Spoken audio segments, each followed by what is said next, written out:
What's up guys, welcome back to my channel. So pag-uusapan natin ang mga balita sa boxing. Interim WBA Super Bantamweight Champion Murodjon Akhmadaliev may pahayag sa magiging laban kay undisputed Super Bantamweight Champion Naoya Inoue. Shakur Stevenson na nga pong kukunin ang WBO title sa 140 at ibibigay niya ang titulo kay Keyshawn Davis. Devin Haney may pahayag kay Brian Norman Jr.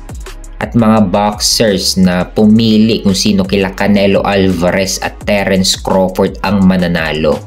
Bago yan, huwag kakalimutan mag-like, mag-subscribe at i-hit ang notification bell button for more news and updates. So unahin muna natin ang pahayag ni interim WBA Super Bantamweight Champion Murodjon Akhmadaliev kay undisputed Super Bantamweight Champion Naoya Inoue. Pahayag ni Akhmadaliev na I can hurt anyone with my punches and I believe in my power and I can deliver it too. He's not an exception. My job is to beat him and I will do everything in my power to do that. I have the whole package to compete at the highest level in my department. I will prove to the world that I belong and I am best. He's the full package and has all of the skills. But so do I. The ring will show everything. It never lies. So ayon kay Akhmadaliev, kaya kong masaktan ng kahit na sino gamit ang mga suntok ko. At naniniwala ako sa aking lakas, kaya ko itong ipamalas. At hindi siya eksepsyon. Trabaho ko na talunin siya at gagawin ko ang lahat para mangyari yun. Meron akong buong package para makipagkompetensya sa pinakamataas na level. Papatunayan ko sa buong mundo na ako ang pinakamahusay sa kanya. Siya man ay may angking kakayahan pero ako rin. Ang The Ring ang magpapakita sa lahat na hindi ito nagsisinungaling. So malakas ang kumpiyansa ni Akhmadaliev na kaya niyang talunin si Naoya Inoue. So alalahanin natin na kinuhang sparring partner ni Inoue ang dati niyang nakalaban na si Marlon Tapales na tumalo kay Akhmadaliev. Tapos dadayo pa si Akhmadaliev sa Japan. So abangan natin ang laban nila sa September 14. Papalabas ang laban nila sa hapon sa Pilipinas.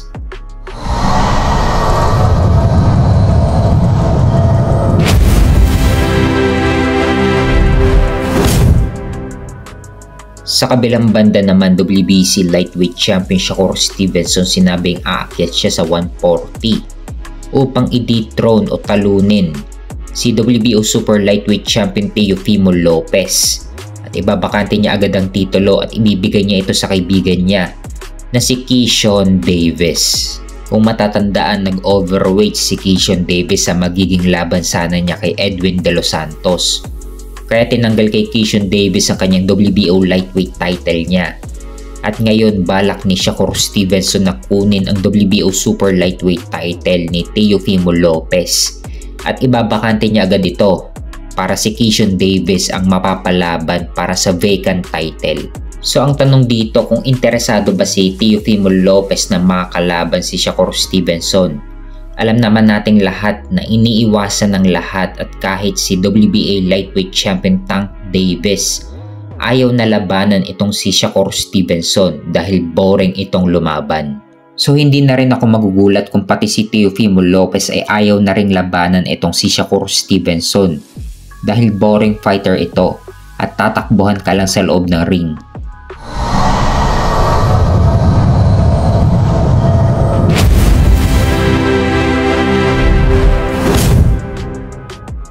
Sa kabilang banda naman, Devin Haney, papatunayan daw niya na mas mataas ang level niya kaysa kay WBO Welterweight Champion Brian Norman Jr. Pahayag ni Devin Haney na I'm gonna show that I'm levels above him. I've been fighting these guys at the top level. The best of the best fighters in the world for some time now. He hasn't. I'm the first guy at the top that he's fought. Other than that, I genuinely don't know one person that he's... So pahayag ni Devin Haney na mas mataas ang level niya kay Brian Norman Jr. Nilalabanan ko ang pinakamahusay na fighter sa buong mundo sa loob lamang ng ilang taon na hindi pa niya nagagawa. Ako ang nasa taas na una niyang makakalaban. Bukod doon, hindi ko alam kung sino ang nagsasabi na magaling siyang fighter. So yan yung naging pahayag ni Devin Haney kay Brian Norman Jr. Sa November 22 na ang laban nila, idedepensa ni Brian Norman Jr. ang kanyang WBO welterweight title laban kay Devin Haney. Undercard sa laban ni na WBC light heavyweight champion David Benavides versus Anthony Yarde. So abangan natin ang laban nila sa November 22, the Ring 4 ng Riyadh season ni Turki Al Sheikh.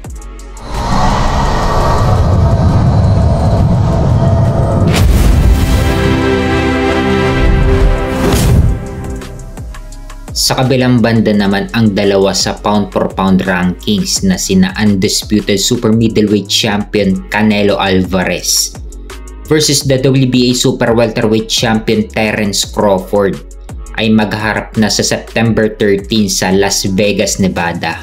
So itong mga iilang boxers na pumili kila Canelo at Crawford. Unahin muna natin kay Canelo Alvarez.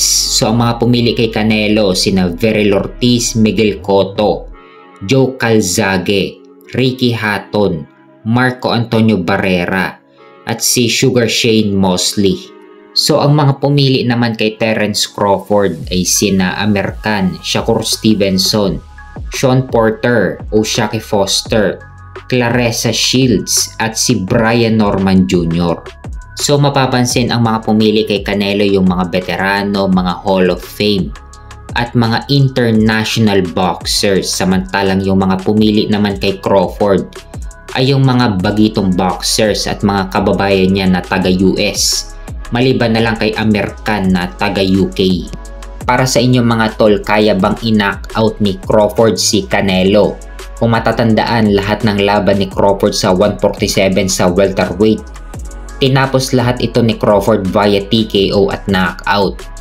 Pero nung umakyat na si Crawford sa 154 at nilabanan na niya si Madrimov, dito hindi na nadala ni Crawford yung lakas niya sa 147. Yung laban niya kay Madrimov, umabot pa sa decision ang laban at nahirapan pa dito si Crawford. Paano pa kaya natatalon si Crawford ng dalawang dibisyon at lalaktawan niya ang middleweight division? Idagdag mo pa na division ni Canelo ang 168 sa super middleweight kung saan dito naging kauna-unahang naging undisputed champion si Canelo sa buong history ng boxing.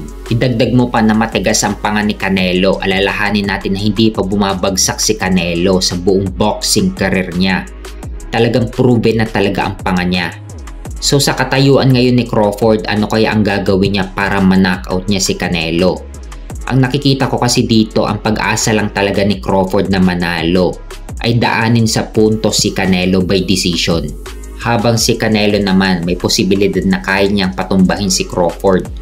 Malalakas sa mga power punch ni Canelo, yung mga left hook niya at over right hand niya.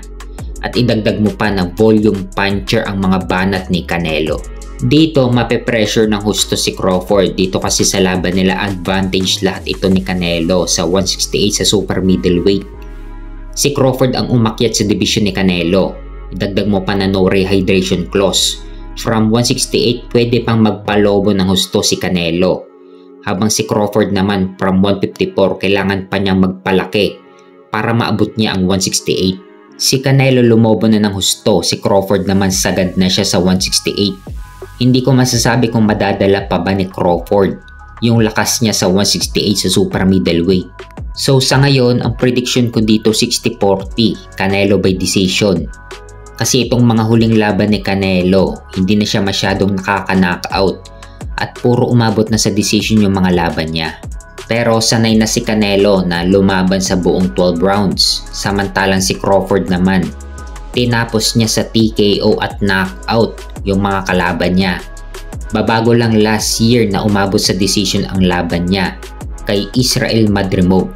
Pagdating sa skills, mataas ang kalibre ni Canelo, may head movement, magaling mag-adjust sa laban, mataas ang ring IQ at may power punch. Habang si Crawford naman nag-aabang lang sa kalaban para kumounter. Pero mataas ang ring IQ ni Crawford. Pero yun nga lang, nag-aabang lang siya ng suntok sa kalaban at saka siya ka-counter. At may power punch si Crawford. Yun ang specialty ni Crawford. May kartada si Canelo Alvarez na 63 wins with 39 knockout. at may 2 talo, samantalang si Crawford naman ay may perfect na record na 41 wins with 31 knockout at walang talo. So abangan natin ang laban nila sa September 13 sa Las Vegas, Nevada. 10 days na lang matutunghayan na natin ang pinakamagandang laban ngayong taon. Ang dalawa sa pound for pound rankings ngayon, Canelo Alvarez versus Terence Crawford.